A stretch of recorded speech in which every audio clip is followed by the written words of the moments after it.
दोस्तों, हिंदू हृदय सम्राट वाले बाला साहेब ठाकरे के बेटे और महाराष्ट्र के मुख्यमंत्री मुल्ला उद्धव ठाकरे को जनता आज गद्दार, घटिया, आतंकवादी और भी न जाने किन किन नामों से पुकार रही है।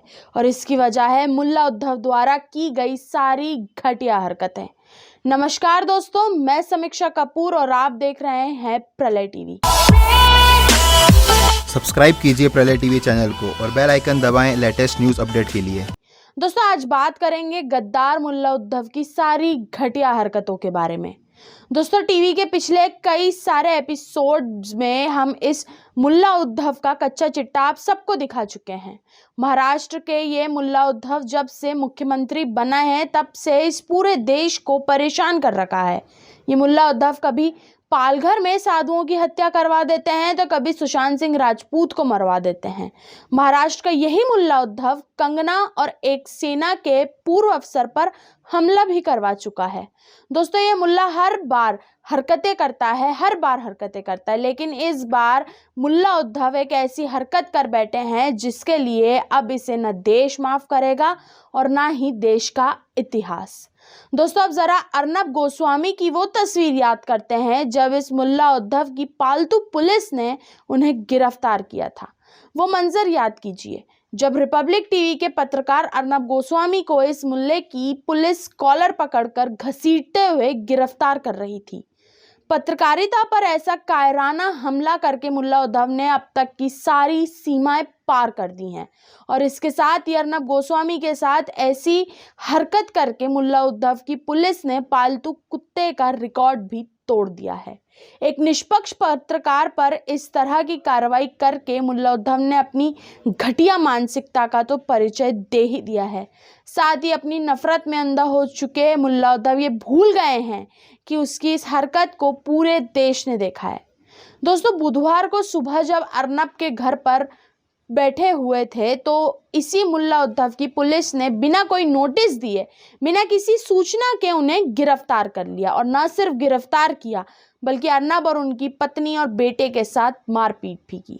जब अर्नब ने अपने वकील से बात करने की कोशिश की तो उन्हें बात भी नहीं करने दी और घसीटते हुए पुलिस वैन में धकेल दिया गया।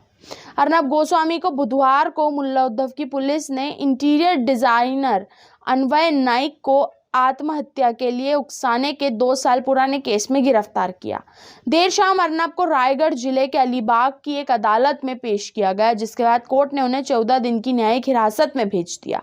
हालांकि अर्नब के वकील ने जमानत याचिका दायर की है जिस पर आज सुनवाई हो सकती। मुल्ला उद्धव की पुलिस ने आरोप लगाया है कि अर्नब गोस्वामी, फिरोज शेख और नितेश सारदा द्वारा कथित रूप से बकाया राशि न देने पर 53 वर्षीय एक इंटीरियर डिजाइनर और उसकी मां की आत्महत्या कर ली थी।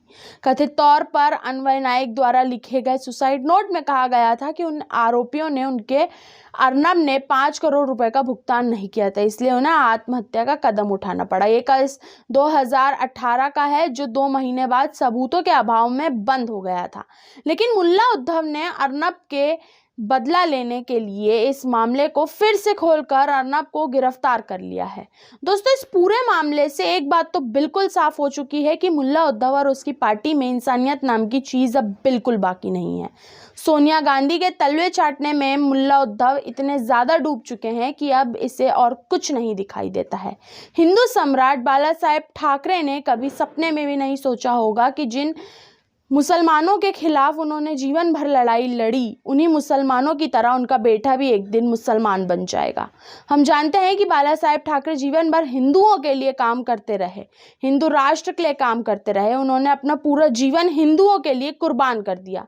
बाला साहेब ने हमेशा अपनी पहली प्राथमिकता हिंदुत्व को दी, लेकिन उनके बेटे ने मुल्ला उद्धव बनकर उनकी सारे करे कराए पर पानी फेर दिया। चलिए दोस्तों, अब आपको हम वो सारी हरकतें बताते हैं जिन्हें अब तक ये मुल्ला उद्धव अपने इस्लाम प्रेम के चलते अंजाम दे चुके हैं। मुल्ला उद्धव द्वारा की गई हरकतों की फहरिस्त में सबसे पहले वो हरकतें जो मुल्ला उद्धव ने कांग्रेसियों के साथ हाथ मिला के की। सबसे पहले तो मुल्ला उद्धव ने भारतीय जनता पार्टी के साथ मिलकर चुनाव लड़ा।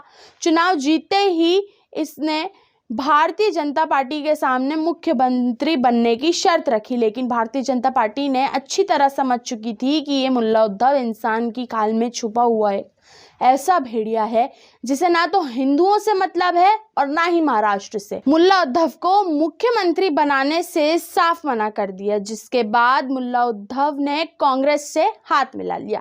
सत्ता के लालच में मुल्ला उद्धव ये भी भूल गए कि ये वही कांग्रेस है जिसे बाला साहेब लंगूरों की सेना कहा करते थे।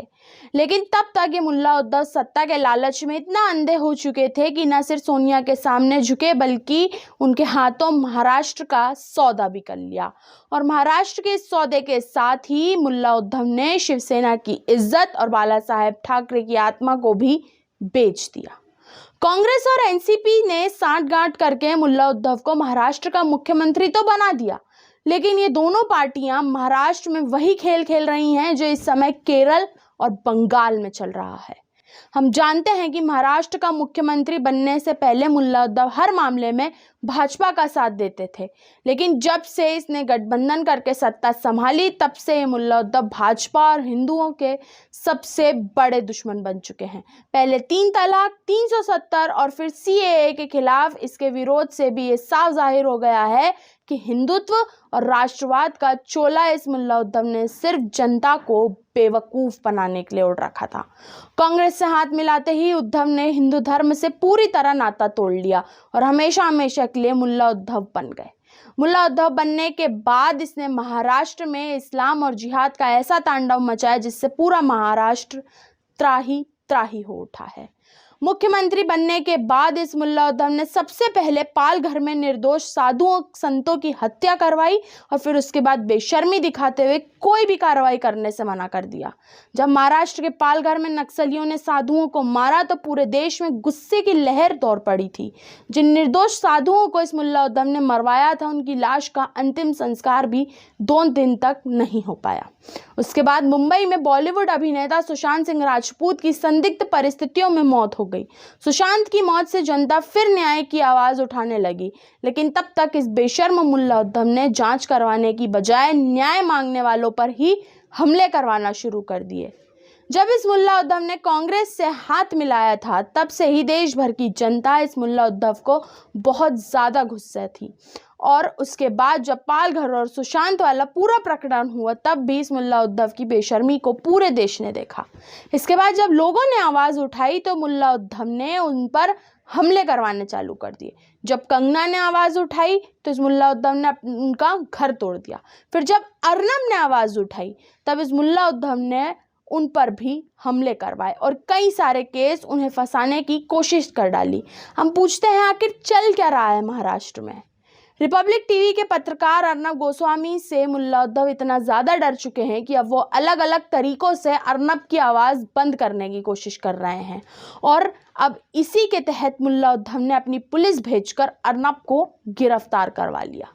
बुधवार की सुबह पुलिसकर्मियों के एक बड़े समूह जिनके पास AK-47 जैसे हथियार तक मौजूद थे उन्होंने अर्नब गोस्वामी को गिरफ्तार किया था। शुरुआत में अदालत के भीतर पेशी के दौरान अदालत ने उनके मेडिकल परीक्षण का आदेश दिया क्योंकि पुलिस ने अर्नब गोस्वामी के साथ हिंसा भी की। मेडिकल परीक्षण के बाद अर्नब को शाम के आसपास दोबारा अदालत में पेश किया गया था जिसमें से 14 दिन की न्यायिक हिरासत की मांग की गई थी। मुल्ला उद्धव पुलिस के ने दावा करते हुए कहा है कि जिस मामले को अदालत ने साल 2018 में बंद किया था उसमें पुलिस को नए सबूत हासिल हुए। इसकी वजह से उन्हें मामले की जांच के लिए अर्नब गोस्वामी को पुलिस हिरासत में रखने की मांग उठाई। 6 घंटे की मैराथन सुनवाई के बाद अदालत ने पुलिस हिरासत की मांग को ठुकराते हुए अर्नब को 14 दिन की न्यायिक हिरासत में भेज दिया। अदालत ने कहा इस मामले में पुलिस हिरासत के लिए कोई अर्थपूर्ण आधार नहीं है।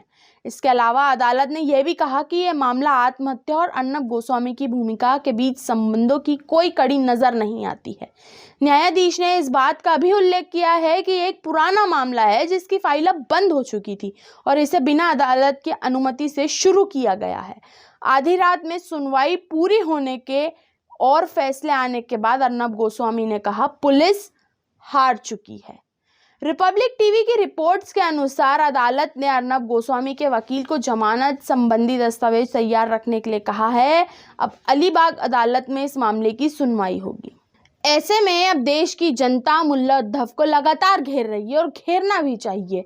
मुल्ला उद्धव की हरकत पर जनता लगातार जवाब मांग रही है। देश में इस समय एक जबरदस्त गुस्से का माहौल है और इस गुस्से का कारण सिर्फ और सिर्फ एक है, वो है मुल्ला उद्धव। ऐसा लगता है कि महाराष्ट्र का ये मुल्ला उद्धव हिंदू धर्म को पूरी तरह त्याग चुका है। इसे अब हिंदुओं से कोई मतलब नहीं है। पहले तो ये सिर्फ काम नाम से ही मुल्ला उद्धव थे, लेकिन अब ये काम से भी मुल्ला उद्धव बन चुके हैं। ऐसे में अब वह दिन भी दूर नहीं है जब ये मुल्ला उद्धव जालीदार टोपी पहनकर 5 वक्त की नमाज पढ़ने लगेंगे और जाकिर नाइक की तरह सार्वजनिक मंच पर खड़े होकर हिंदू धर्म को गालियां भी देने लगेंगे। दरअसल मुल्ला उद्धव की इस जिहादी बीमारी का कोई इलाज नहीं है, किसी भी डॉक्टर के पास नहीं है, क्योंकि ये एक ऐसे मरीज बन चुके हैं जिसकी कोई दवा नहीं है। तो मुल्ला उद्धव, अब आप हमारी बात मानिए, एक टोपी पहन लीजिए और अजमेर की दरगाह के सामने कटोरा लेकर बैठ जाइए, क्योंकि वह भारत की राजनीति में तुम जैसे मुल्ला उद्धव की कोई जगह नहीं है। आज के लिए सिर्फ इतना ही। आप देखते रहिए प्रलय टीवी।